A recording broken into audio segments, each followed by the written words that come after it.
ಕಲ್ಲೇ ಇದ್ದೆ. ಅಯೋಧ್ಯೆ ರಾಮ ಮಂದಿರ 500 ವರ್ಷದ ಒಂದು ಸಂಘರ್ಷ. ಎಷ್ಟೋ ರಾಜ ಮಹಾರಾಜರು ಹೋರಾಟ ಮಾಡಿದ್ರು, ಸಂತರು ಹೋರಾಟ ಮಾಡಿದ್ರು, ಕಾರ್ ಸೇವಕರು ಲಕ್ಷಾಂತರ ಜನರನ್ನ ಬಲಿ ಕೊಟ್ಟರು.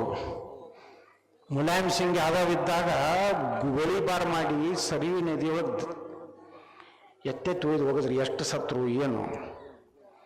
ಇವತ್ತೆಂದರೆ ನಾವು ಕಂಡಿದ್ವಿ ಅಯೋಧ್ಯೆ ರಾಮ ಮಂದಿರ ಆಗ್ತದೆ.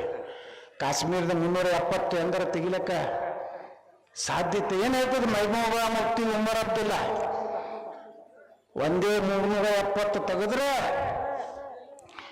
ಇಡೀ ಜಮ್ಮು ಕಾಶ್ಮೀರದಲ್ಲಿ ಭಾರತದ ಒಡ್ಡು ಧ್ವಜಾಂಡವಿಲ್ಲಾರ್ದಂಗೆ ಮಾಡ್ತೀವಿ ಅಂತ ಹೇಳಿದ್ರು. ಇವತ್ತು ಜಮ್ಮು ಕಾಶ್ಮೀರದ ಸಣ್ಣ ಸಣ್ಣ ಮಕ್ಕಳ ಕೈಯಾಗ ಭಾರತದ ತ್ರಿವರ್ಣ ಧ್ವಜ ತಗೊಂಡೋತು.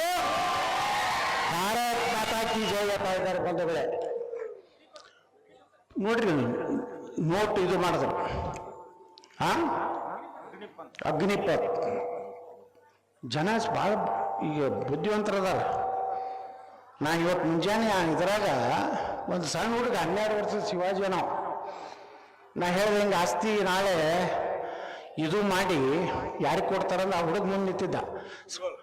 ಕುಂದ್ಕೋದ ಸಾಬ್ರು ಕೊಡ್ತಾರ್ರಿ, ನಮ್ಗೆಲ್ಲಿ ಕೊಡ್ತಾರ ಅವರು? ಸಾಬ್ರು ಸಲ ಮಾಡಿದ್ರು 12 ವರ್ಷ ಅಂದ್ರೆ ನೀವು ಇಟ್ಟೆಲ್ಲ ದೊಡ್ಡವ್ರು ತಿಳ್ಕೊಬೇಕಲ್ಲ. ಅಗ್ನಿಪಥ್ ಹಳ್ಳಿಯಾಗ ಯಾಕೆ ಪ್ರಧಾನಮಂತ್ರಿ ಮೋದಿಯವರು ಇದನ್ನು ತೊಗೊಂಡು ಬಂದಾರ ಯೋಜನಾ ಅಂದ್ರೆ 4 ವರ್ಷ ದೇಶದ ಸೇವೆಗಾಗಿ ಮಿಲಿಟ್ರಿಗೆ ಹೋಗೋದು ಯುವಕರು.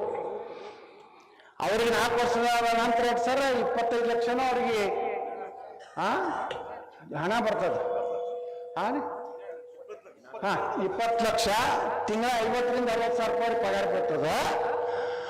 ಆ 4 ವರ್ಷದಾಗ ಏನಾದ್ರೂ ದೇಶದ ಸಲಾಗಿ ಹುತಾತ್ಮ ಆದ್ರೆ 54 ಲಕ್ಷ ರೂಪಾಯಿನೂ ಆ ಕುಟುಂಬಕ್ಕೆ ಹಣ ಕೊಡಾಕ್ತಾರೆ.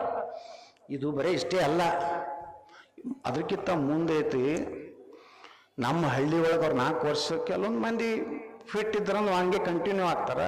ಆಗಲಿಲ್ಲ ಅಂದ್ರೆ ಅವ್ರು ಸರ್ಕಾರಿ ನೌಕರಿ ಒಳಗೂ ಮೀಸಲಾತಿ ಬರ್ತದೆ. ಹಳ್ಳಿಯವ್ರು ಹಳ್ಳಿಗೆ ಬಂದ್ರಂದ್ರೆ ಏನು ದೇಶನಾಗ ನಡೆದೈತಲ್ಲ ಆಂತರಿಕ ಯುದ್ಧವನ್ನು ಆಗುವುದೇ. ಇವ್ರು ಒಮ್ಮಿಲ್ಲೊಮ್ಮೆ ಗುರು ಅನ್ನೋರು ಈಗ 14-15% ಗುರು ಅತ್ತಾರ.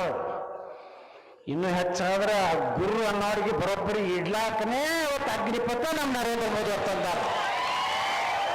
ಅದನ್ನು ಕಾಂಗ್ರೆಸ್ನವ್ರು ತೆಗಿತಿಲ್ಲ ಡಿಕ್ಲೇರ್ ಮಾಡ್ಯಾರ. ಒಪ್ತೀರ ಇದನ್ನ? ಮತ್ತು ವಿಶೇಷವಾದ ಕಾನೂನು ತರ್ತೀನಿ ತಯಾರು ಅಲ್ಪಸಂಖ್ಯಾತರಿಗೆ. ನಮ್ದು ಅಟ್ರಾಸಿಟಿ ಹೆಂಗೆ ದಲಿತರ ಮೇಲೆ ದೌರ್ಜನ್ಯ ಆದ್ರೆ ಇವತ್ತು ಐತಲ್ಲ, ಅದು ಸಾವಿರಾರು ವರ್ಷಗಳ ಒಂದು ದಲಿತರ ಮೇಲಿನ ದೌರ್ಜನ್ಯಕ್ಕೆ ಅಂಬೇಡ್ಕರ್ ಅವ್ರು ತಂದರು. ಅದರಿಂದ ಎಷ್ಟು ಕಡಿಮೆ ಆಗೈತೆ ಅಂದ್ರೆ ಎಲ್ಲಿನೂ ಇವತ್ತು ಎಲ್ಲೋ 1% ಆಗ್ಬೋದು. ನಾ ಇಲ್ಲ ತಿಳಿದಿಲ್ಲ. ಈ ಕಾನೂನು ಏನಾದ್ರು ಮುಸ್ಲಿಮರ ಸಲುವಾಗಿ ವಿಶೇಷ ಕಾನೂನು ತಂದ್ರೆ